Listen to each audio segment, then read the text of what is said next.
And we are live. So, good evening.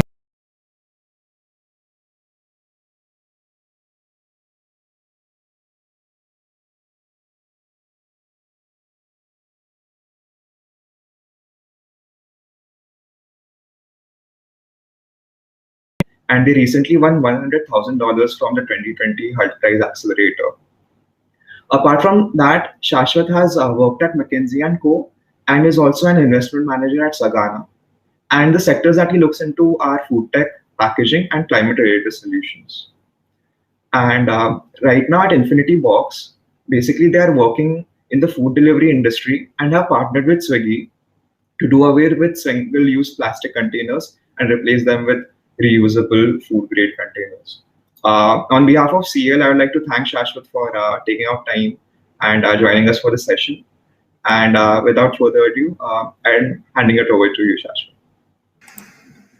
Thanks for having me, Harsh. Really nice to be here. Just to give, I think he has already introduced me and said a few words. I think that's great. But a couple of other things. I graduated from IIT Kharagpur and I did not have an engineering degree. I did a BSc and MSc in economics. I graduated in 2019, joined McKinsey and Co., looked at several sectors in different countries, and then I decided I wanted to be in the startup ecosystem because I had founded Infinity Box while I was in college. And the idea behind Infinity Box is very simple. We wanted to replace single-use plastic containers used to deliver food, and we wanted to come up with a solution which is environment-friendly and user-friendly. And we have made progress, but then yes, we're still very early into it. But I think today's session is more about me sharing whatever I've learned during my time at Kharagpur or after that, or right now as in the impact VC space, and like sharing resources, sharing learnings around building a startup and building an impact focused startup specifically, and actually helping you guys understand what a startup impact focused startup is, what do investors look for, and what does it take to convert an idea into a startup, right? Because I did not have any such playbook of sorts during my time in college, and I thought that it would be great if I could, condense my learnings into this PDF that I'll present and see if I can help you guys with anything. And I won't take up a long time. I'll probably speak for maximum 20-25 minutes, and then I'll open up the floor to any questions that you guys might have. I realize that the discussion is like a much better way of learning. So please feel free to ask me any questions. So unless there is anything else, I can start presenting. Please let me know when you can see my screen.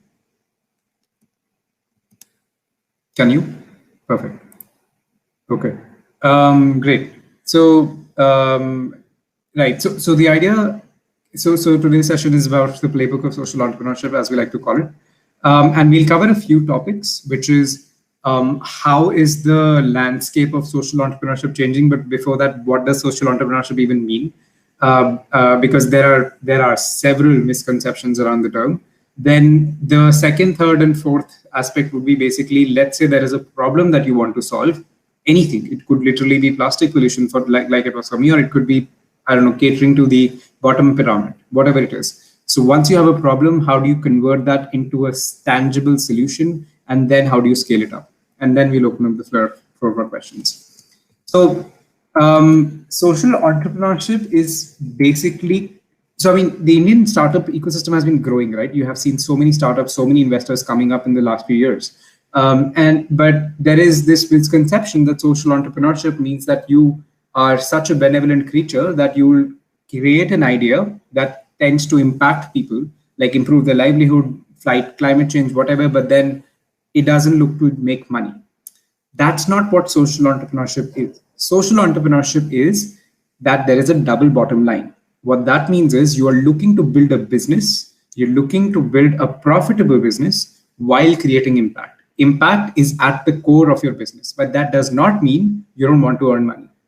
And this is one of my favorite quotes, which is why I share it, that you can actually create a lot of impact while running profitably.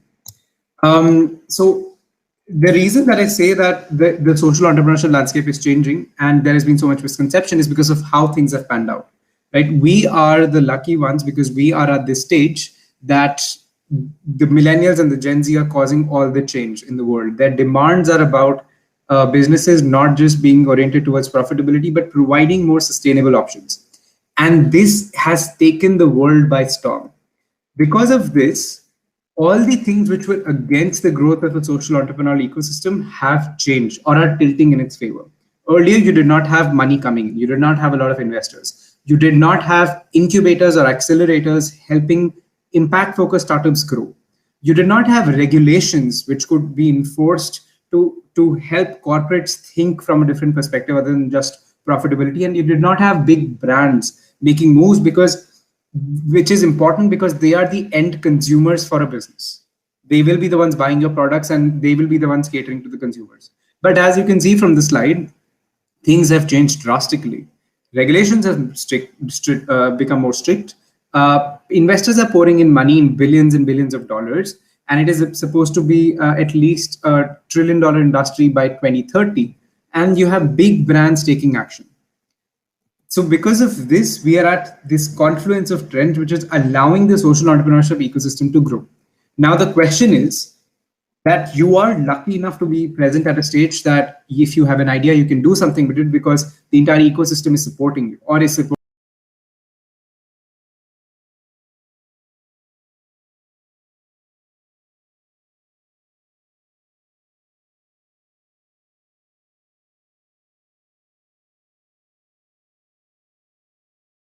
reduce single-use plastic pollution, or it can be I want to reduce CO2 emissions, or it can be I want to provide healthcare to all the people in the country. It can be anything, right? Because healthcare is a problem. So you start with the problem that you're passionate about, and there will be many things that we are passionate about. The trick is, how do you convert that into an idea? How do you build a startup around it, which is profitable and creates impact? So the way that I go about these talks is I try and draw parallels with what we did at Infinity Box, what went right, what went wrong, so that you know that this is not just a random lecture. This is literally drawn from live experiences. So the first thing that I did, because I wanted to solve this big problem of single-use plastic pollution, is research about it, right? That's the first thing that you do. You go and Google it. The reason that is important and spending time on that is important is because you understand the magnitude of the problem, and you understand where there is the most change needed and where there are already solutions targeting it. So I researched about like single-use plastic. I figured out that food delivery is growing in India, right? And not just India, across the world. And I realized that we think that it's a small problem, that whenever we order in food, I mean, like we used to order in food all the time at our hostels in Kharagpur, and we were always like, it's just 2-3 containers per person. So it's not much, and they don't weigh much, right? They're 25 to 30 grams. But when you extrapolate that to 1.3 billion people, when you extrapolate that to the number of orders that Zomato and Swiggy serve today, which is more than 100 million per month, you get to around 36,000 tons of single-use plastic waste being generated, and this will only grow. So you realize that the quantum of the problem is huge, and the impact that you can create can be significant. The second thing that you do when you run Google is research what is everyone trying to do to solve this problem, because it's such a big problem, and you're not the first person who would have come across this problem, right? So I researched about existing solutions in the food delivery industry, but what I realized was that there was nothing like that in the country, in India, which was being done at scale. I came across solutions like Cup Club, Recup, Recycling, which do reusable coffee cups, right? Because the culture in Europe and the US is that you wake up, you go and grab a cup of coffee and head to office. We don't have that culture. We have the culture of food delivery.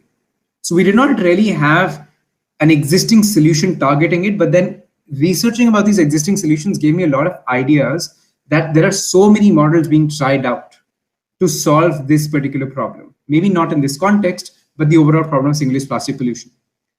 So then you brainstorm with your team, with your mentors, with advisors, with seniors, with professors, or whoever it is. And after realizing that these are the existing solutions out there, you try and come up with something based on your learning, your understanding of the context, which might fit. And it's the most nascent stage of your solution. It's like the first solution that you've ever come up with. It doesn't have to be perfect. It is far from perfect. It doesn't even have to have the details. The idea that we came up with, the first idea was we will reuse containers. That's it, as vague as that. Because we realized that reusing containers is much better than anything single use, right? Because there are different models that work, there are different, the environmental impact is different, etc., etc. So one of the ideas was let's reuse containers, and that was it. Now you will have 1,000 such ideas, right? You'll filter out a few, you'll still be left with, let's say, 5-7 ideas. You'll talk to your friends, you'll talk to professors, you'll refine them, you'll do more research, you'll be left with 2 or 3 ideas. Then what do you do? At the end of the day, you're still in college or you haven't really executed something, and you need to understand from the industry's perspective, from the consumer's perspective, from the supplier's perspective, from the regulator's perspective, and who do you think would be the best person to tell you that? People who are existing in the industry. So what we did was we reached out to our seniors in Zomato and Swiggy, asked them, what do you think of this idea? They raised a million questions, right? And that's fair because they have a lot more understanding than we do. But then what we realized was that the supply side of the game, which is Zomato and Swiggy, they're okay with the idea. They're not immediately rejecting the idea. Then the other side of the game is consumers, right? There's supply and demand. So we did surveys. We had like 800 odd respondents, and we realized that, you know what, people are okay with it. Not all of them, but some of them. So supply and demand, they want it. They don't want exactly this idea, but they want it. And if we are able to figure out the nitty-gritties, we can actually execute it. So what started off with this big problem of single-use plastic pollution has now come down to an idea which you think might have legs because you've done some surveys, but it's still very, very preliminary. So then, if you remember, right, we talked about how it has to be a business, how a social entrepreneur has to create a business while creating impact, right? So then you have to judge that this idea, which has been validated to a very minimal extent, can be a business or not. Because if it can't be, then there is no point in pursuing it because nobody will give you money to just dole out money and not, return them the returns that they want. So what does it mean whether it can be a business and how do you analyze that? Now, the biggest thing that you'll start with, or the first thing that you'll start with when you're analyzing whether it can be a business or not, is figuring out whether there's a market for it, whether there's a large enough market for it, and whether it's growing or not.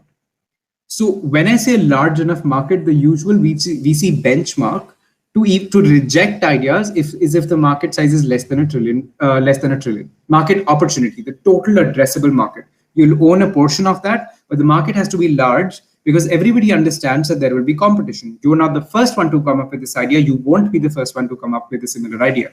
So they want the market to be large, but they also want it to be growing. You don't want to be in a large market which is declining. A very simple example is plastic bags. Let's say you come up with your own formulation of single-use plastic bags tomorrow, which is similar cost, I don't know, different color or something different.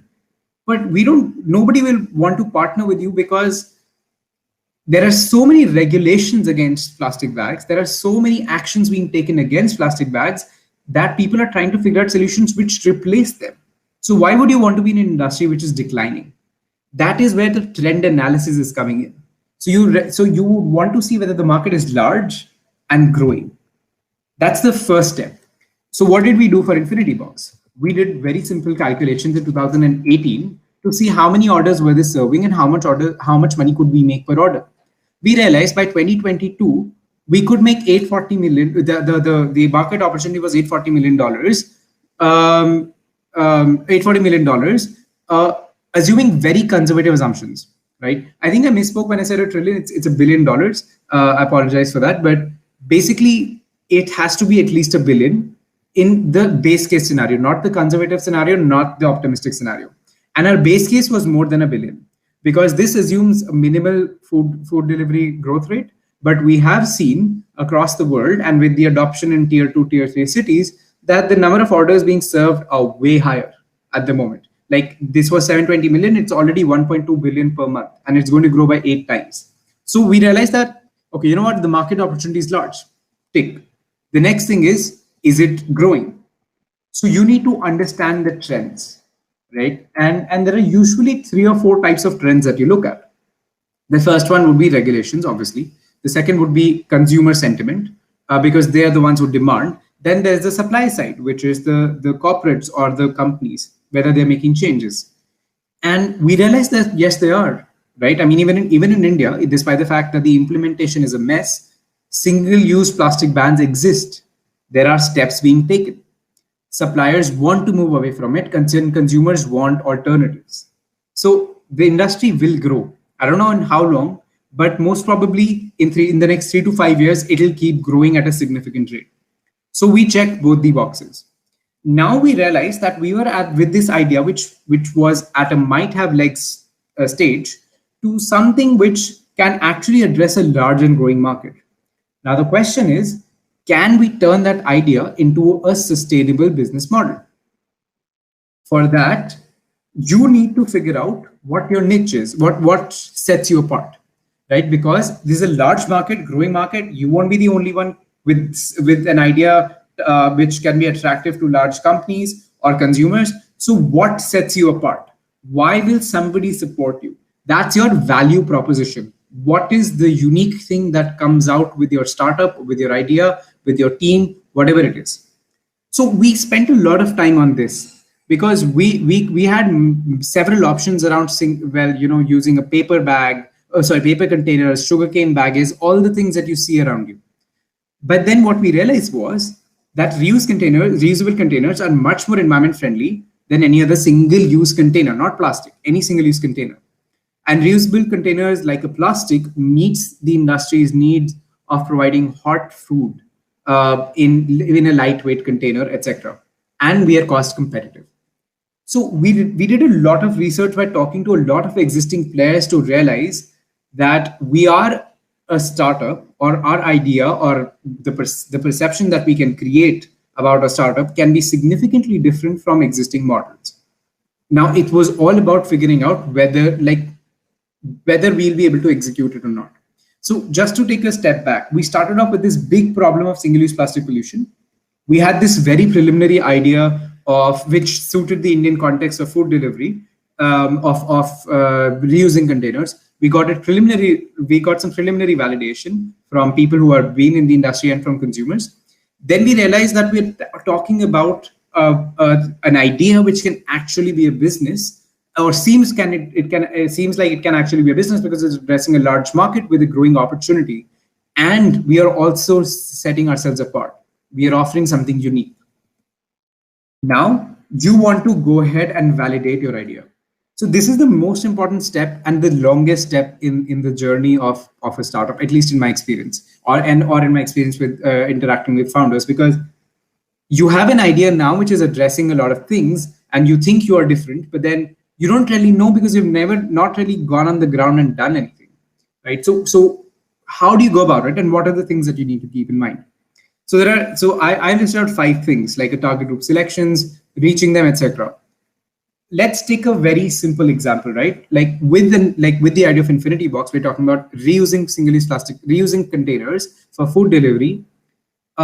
You understand that there are a lot of operational hassles, that we have to collect the containers back, we have to wash them, tell consumers that they are clean, convince Swiggy to come on board, convince customers to opt in again and again, convince them to pay something extra because we're giving them a better service.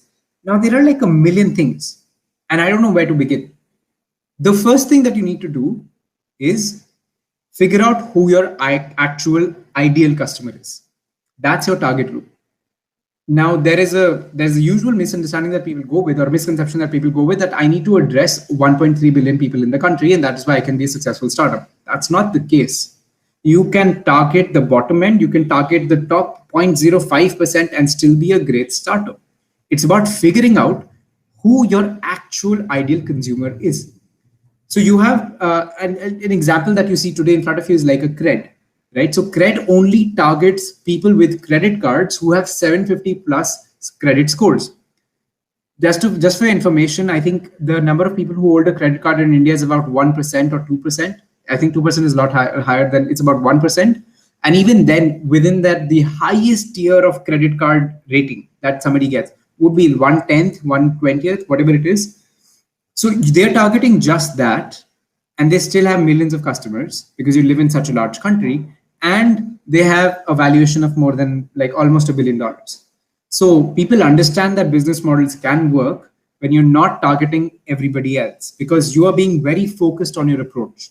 So for us, we had to figure out who would be our ideal target group, and what the step before that is figuring out what would be the ideal qualities of the target group, or features, or personalities.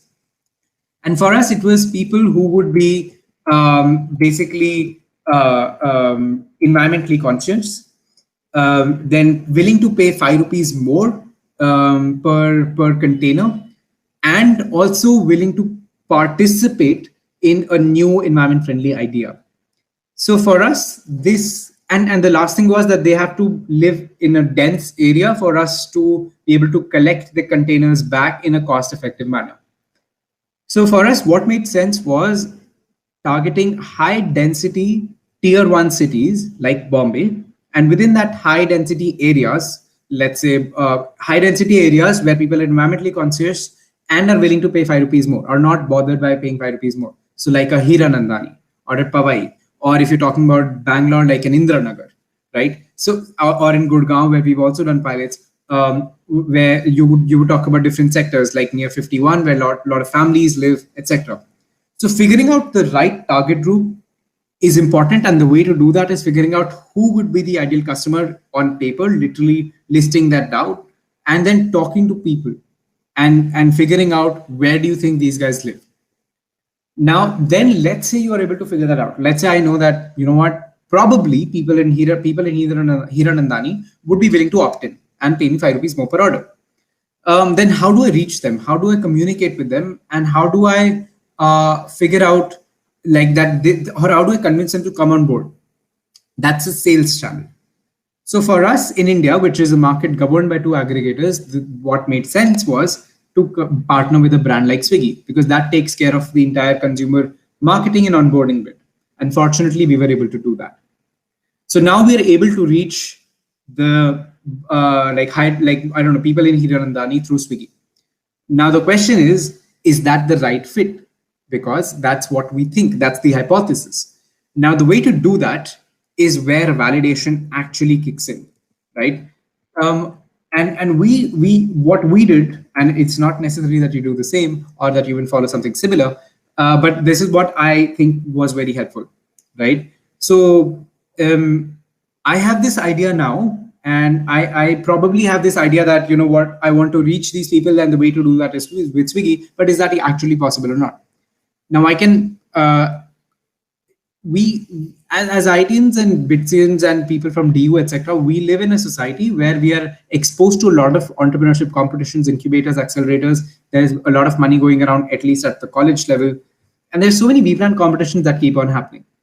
Now, what we did and we continue doing is participate in those, because you have to pitch in front of different people every time, and they come from a different background, different context, different understanding, different experiences. And what that implies is they will ask you different questions every time that you go on the stage and pitch, which will make you think again and again about your business model, about the integrities. You do that. That's very important, because that does not take a lot of effort, but teaches you a lot of things which would be the obvious things that you overlook because you're so engrossed in your idea. Second thing is, given that now the incubators and accelerators have started coming up around social entrepreneurs or around social impact focused startups, it's important that we leverage that opportunity and be a part of these incubators and accelerators. And I'm not saying that like just out of the blue. We have been a part of a few. So he mentioned HALT, right? But we have done several more. We've done the Singapore government one. We've done Nexus, which is funded by the USAID. We have done like 5 other incubators. I myself was a part of a few incubators in Singapore and Dubai, etc. Because you are basically amongst the set of people who think like you, who will challenge you at every step. You are in a boot camp for like 7 days or a few weeks or a few months, where people will continuously question you about the validity of your idea and asking you questions about that you might not have thought of. And that's incredibly helpful because it's not requiring any effort to be on the ground, like you're having to execute anything, but then it's making you think again and again whether this model is feasible or not, or whether you need to change it. And then the next step to that is condense all those learnings into pilots. That's something that 99.9% of people in colleges don't do. That you have an idea, you have gotten like access to business plan competitions, let's say you even participated, but then did you actually go and execute it on the ground? We did. We first did one in Kharagpur because that's easier. We live in the campus. Then we went to Gurgaon. We literally flew there. Somehow managed to onboard restaurants. Somehow managed to run pilots, a long pilot in different areas, talking to restaurants, just being on the ground. And with that, we were able to learn so many things that changed our business model quite a lot. And the problem is, the reason I said that this is the longest step and probably the most grueling is because it keeps going on and on, because you don't stop learning. We're still learning, right? We're still a very early company. So we learned a lot of things in Gurgaon. We incorporated that into our business model, continued participating in business plan competitions, and showed them that we had gained a lot of insight. So we are more capable than other people to execute something. And then with these things condensed together, we had to do more pilots. So we were able to convince Swiggy to come on board, and then we did more pilots with them, and we will do more pilots with them in Bangalore, because you keep on learning different things about different customer groups, about different markets, about different societies. I'll give you a very, very simple example, right? So if you think that we did not have to change our business model, that's incorrect, right? So in Gurgaon, like I was telling you, we were just like 50 years. We were like, you know what, we have some time, so let's go. We'll figure out how to, get the pilot done. I mean, it's collecting containers. We can rent Activas. We can put a GPS. How difficult will it be?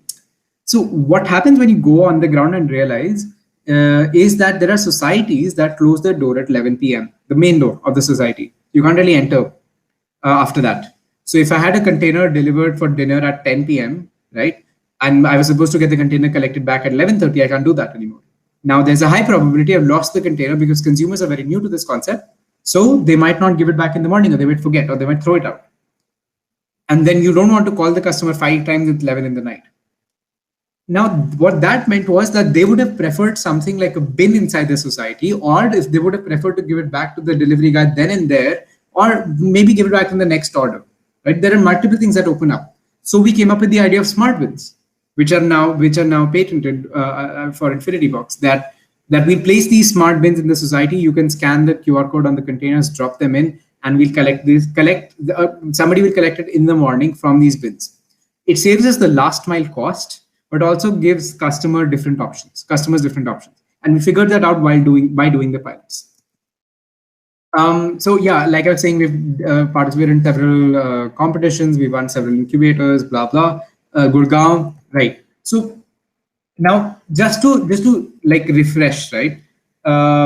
We started off with this big idea of single-use plastic pollution, had this idea which was on paper looked fine, was preliminary validated. We realized that we're actually targeting a large market which is growing, and we are able to set ourselves apart. So how then we think that this model can have legs. So we went ahead and tested it with incubators, with experts, and on the ground. Now you've learned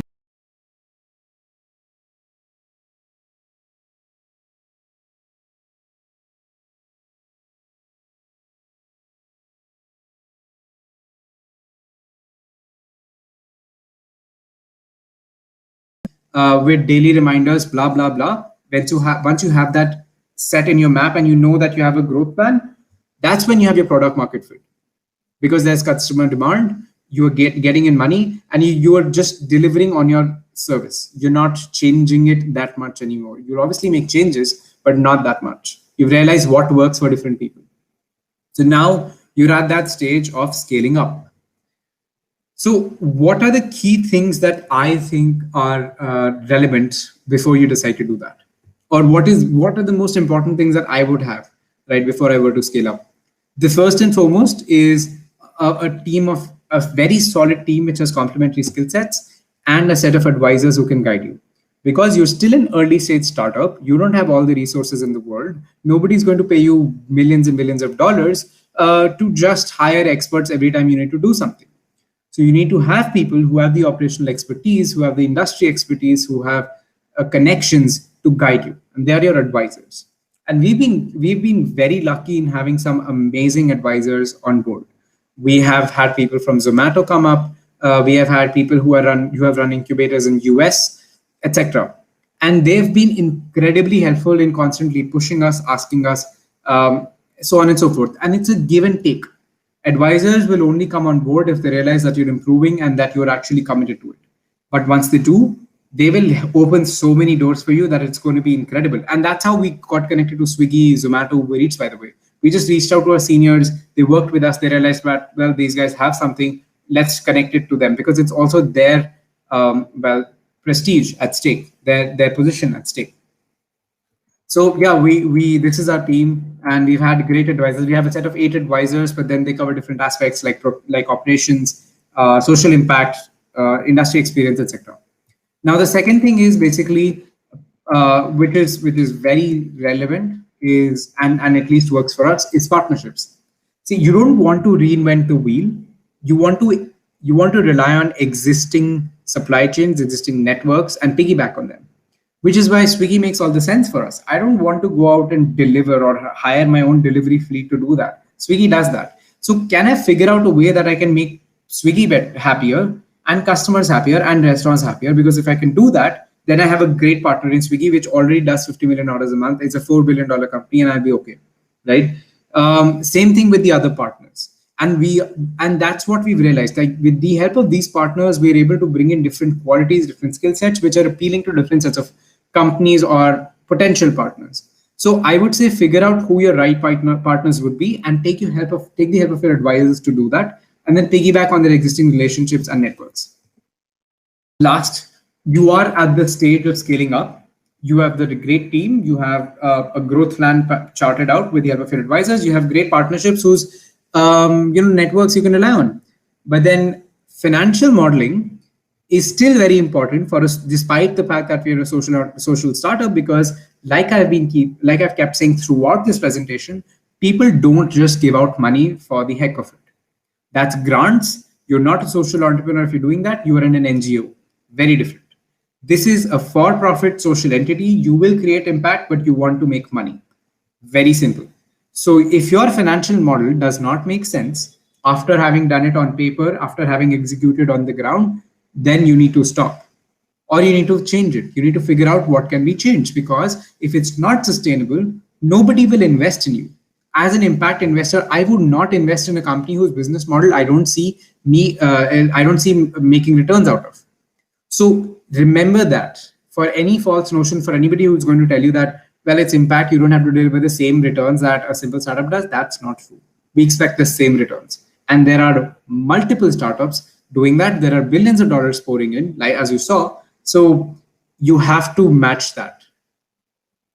The second last aspect, which is very, very relevant for aspiring social entrepreneurs, which I still haven't seen a lot of companies do, is to track your impact reporting.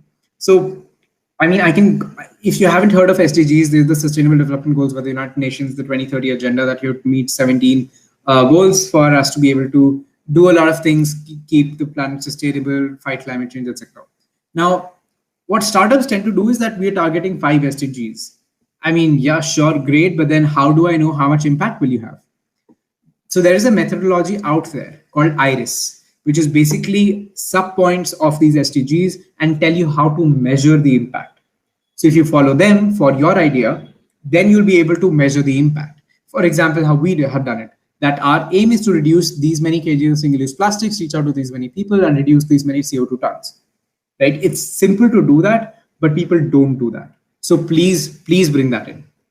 The last aspect is traction. That's more around, because you're scaling up, that you should always,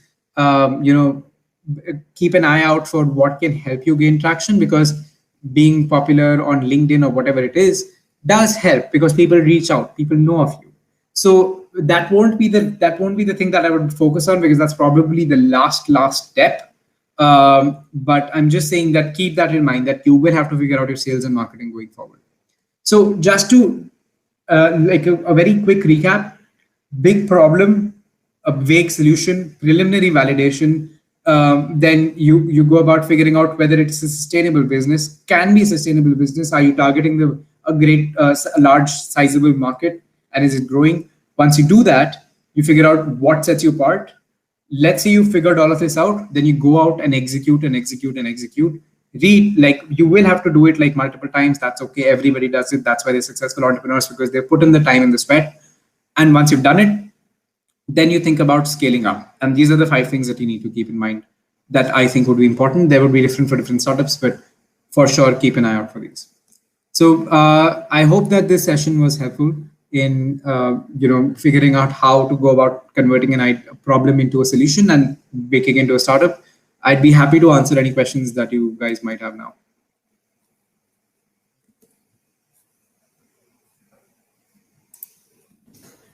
Thank you so much. So I'll request all participants to either raise their hands or type their questions in the Q&A section, and Shashwat will be happy to answer them.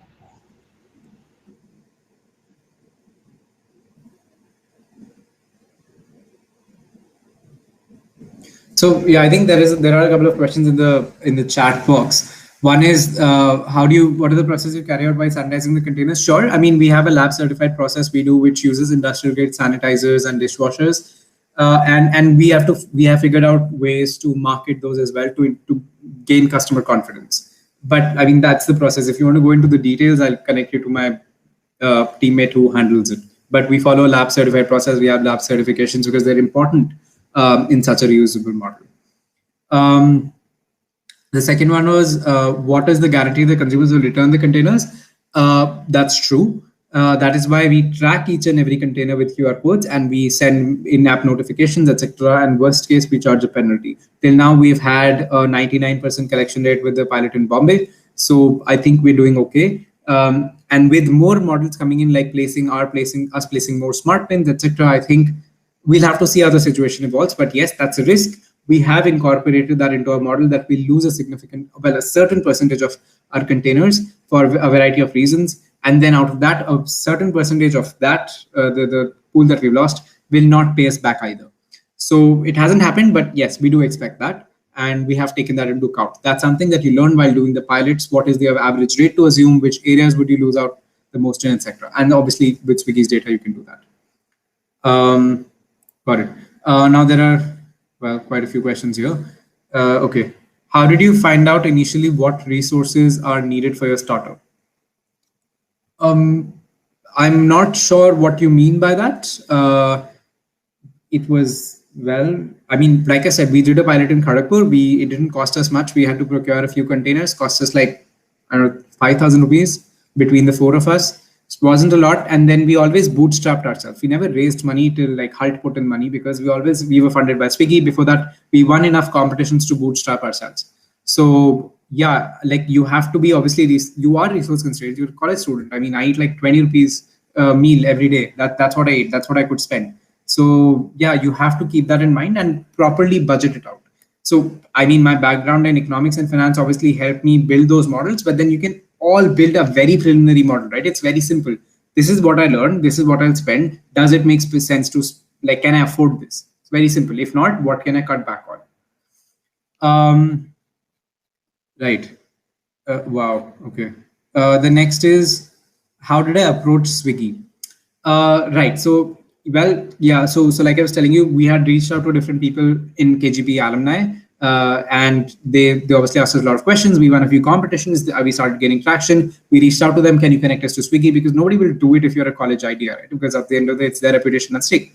And then we held multiple conversations with Swiggy before we went to the right person. And then we did go to their office. We sat down like for hours and hours and hours and went through the model.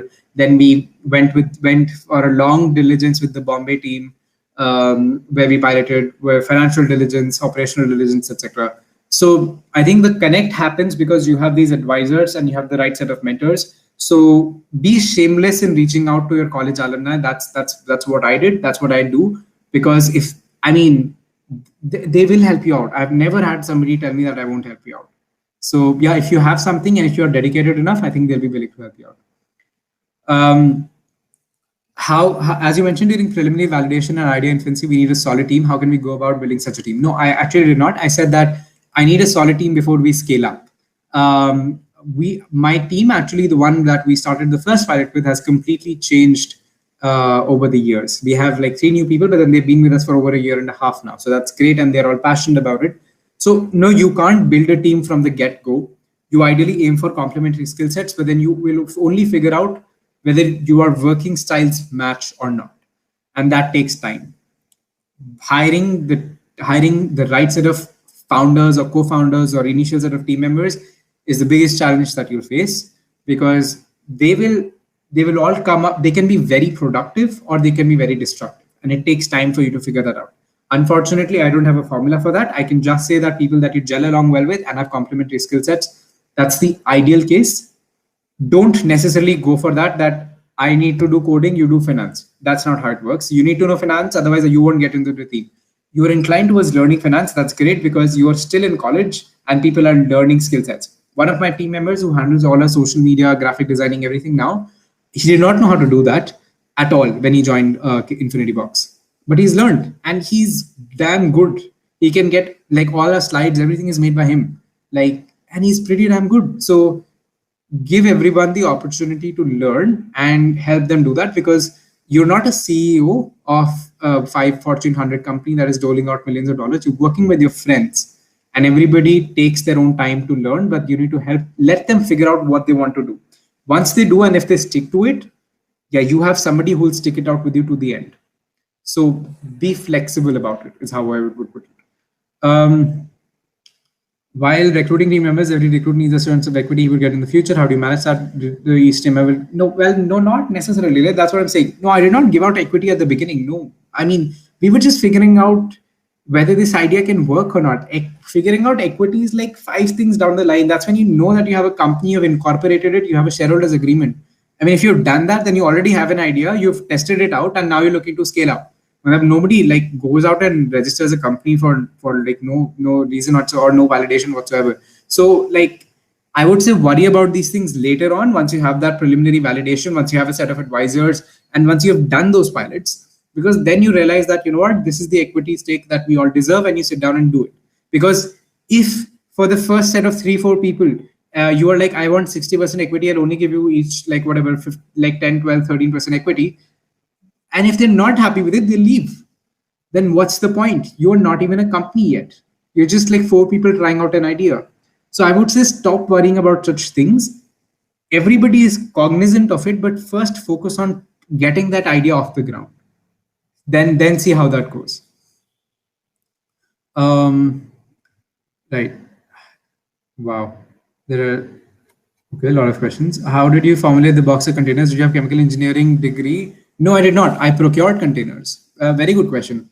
We did not manufacture our own containers till very recently. Like our plates, we are doing plates in Bangalore with Hungerbox, but yeah, we procured containers because I needed to figure out so the pilots are MVP. I'm not sure if you read the word. That's a minimum viable prototype.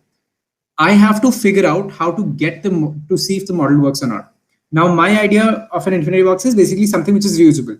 The first thing that comes to mind is the containers that we use at home. So why not just buy some of those? That's why it cost me $5,000. I didn't have to get a mold made, which will cost, like mold is a machine which will make your containers, which will cost me 5 lakh rupees, because I don't have 5 lakh rupees. I want to see if people want to opt in or not. Right? That's the goal of my pilot. Whether there is adoption, whether the operations work out or not. So for that, figure out. Everything else is secondary. Get like be the Jugaadify Indians that we are, right? Procure containers, get the service going. Figure out the other things, because you know that there's a solution for it. You can just put in money and get a mold made with the right set of dimensions and whatnot. But just figure out whether adoption is there or not, right? That's the first KPI for your pilot. So when you do pilots, and you're realizing that so many people are asking so many things, you realize that you need to solve for like 3-5 things. Whether the reverse logistics works out, whether people are willing to opt in or not, whether they're willing to pay extra or not. Like, should I reach out to them via email, message, or whatever? So these are things that you need to test out in the pilot, not whether like I have my own containers or not. So these are things that will obviously change with each startup. I think I've already answered the initial budget question. How to become a part of incubators? Yeah, so like you research, like literally that. I mean, I was a part of Unleash, Halt. There are so many incubators around. Just literally Google search. There are like incubators going around across the globe. See their past companies to understand whether it's a good incubator or not that great an incubator. and then apply. It's as simple as that. Like there's no list out there if you're looking for it. Unfortunately, you just have to know people, and once you go to an incubator, like you'll meet people who tell you about others, and it's an exponential thing. How did you manage working with McKinsey in the investment banking firm while also working in a startup? Well, I didn't work with an investment banking firm. I interned with Nomura, but that was different. I worked at as a consultant to a venture capital firm based out of Singapore. But I was able to work with McKinsey and Infinity Box because two things. One, I had a very, very supportive team. These three people, they carried out all the operations, and I was not involved in operations that much in the third pilot. I was involved more in the strategic decisions, onboarding Swiggy, managing Swiggy, because that's also important, right? I mean, communicating is very, very important. So yeah, like very supportive team. That's why I was able to manage everything. And we figured out schedules, what worked for others, what worked for me. And then we came to a conclusion, a final schedule, right? You have to plan this out. And yeah, we continue to do that. I would say that like the answer is simple. I have a very supportive team and a good set of advisors, and we are very dedicated towards a cause. So we are willing to, work harder over the weekends also. And that's what it takes. Right. Okay. How did you prefer going to first incubator or business competition? Did you just go in with an idea? Yeah, to be honest, I don't remember the first competition I was a part of. I've been part of quite a few, both national and international. My first was an inter KGP competition like you have between hostels. And there, no, I had my seniors teach me. And those seniors are like my mentors now. They taught me everything about case study competitions or B plan competitions, how to do research, how to be effective while doing research, how do you answer questions. And for 2 years, they literally, taught me everything that I know. And obviously it has evolved, but then, so I didn't prepare. They helped me prepare, or they beat me into it, basically. That's the answer. So, which is why when you have your competitions, like participate, you learn something. Can you suggest some resources to study financial modeling? That's a good question. I think or you just need to study the 3 statements. I think that's enough. The P&L, balance sheet, and cash flow. And like Investopedia or something will teach you very basic terms. You don't have to go into details as of now. You can figure that out later on. But basic P&L statements, like literally, there are so many. Like just Google search, man. Like I mean, I would name books, but then I don't remember the books that I studied in college.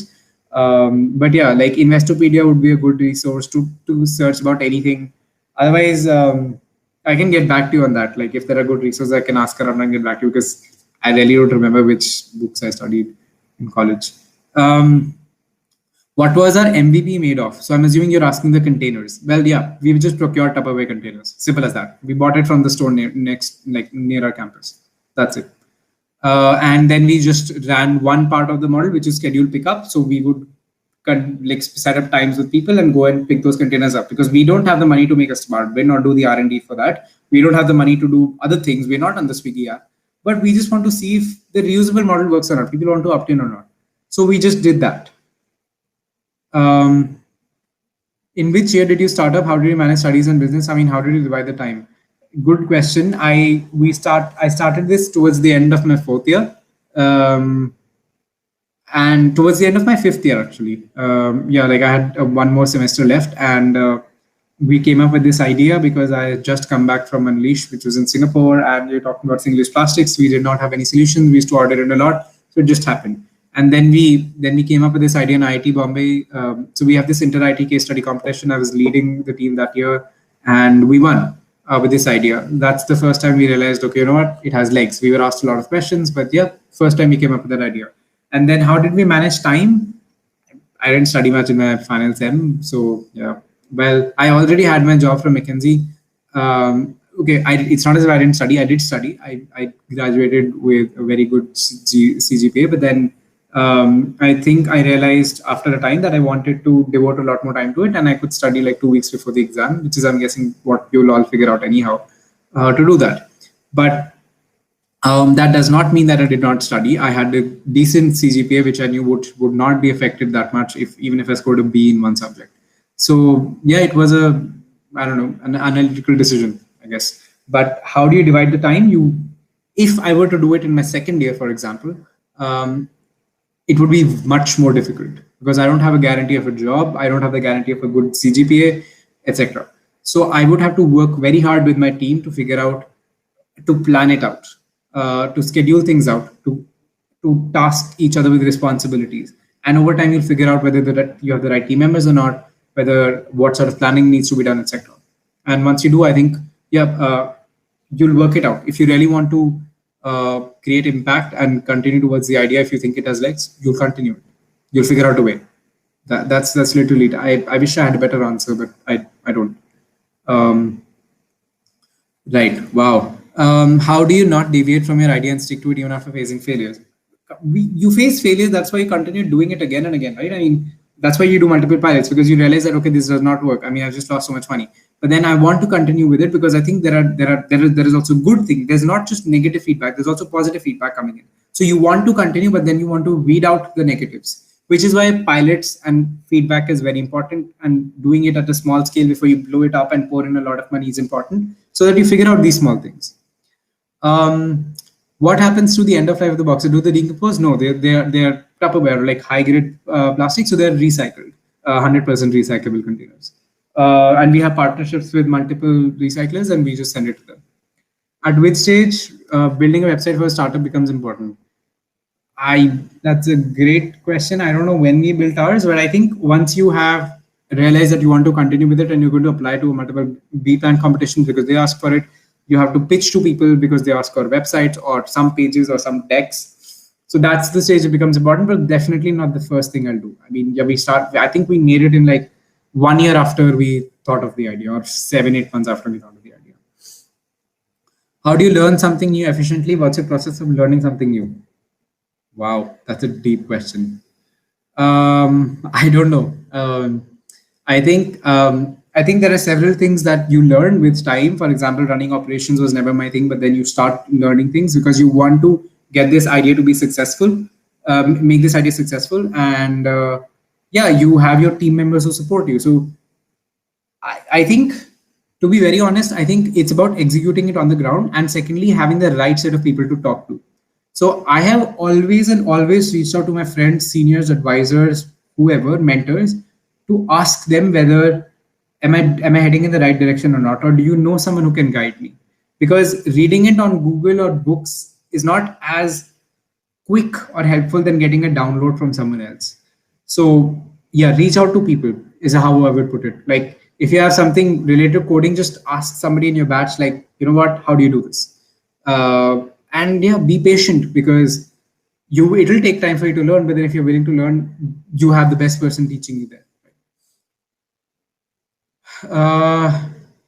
So what exactly does Infinity-Box do? We handle the reverse logistics and hygiene management. So boxes are delivered, but we close the loop, right? We collect it back. We figured out ways to collect it back cost efficiently, wash it with the hygiene management, like certified lab certified process, return the containers, and do inventory management.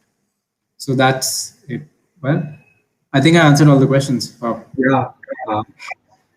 So thanks a lot, Shashwat, for being here, and thanks a lot for answering everybody's questions, and really loved having you here take the session. My pleasure, Rose. Thank you for having me, and I hope I answered all the questions. If there are any more, please feel free to reach out to me on LinkedIn or email, and I'll be happy to answer those. And I guess with that, we can conclude the session. Awesome. Yeah. Thanks a lot for sticking with us, guys, and I hope all of you derive value out of being here for this session. Pleasure. Thank you for having me, and wish you guys best of luck with your entrepreneurial journeys. Cool.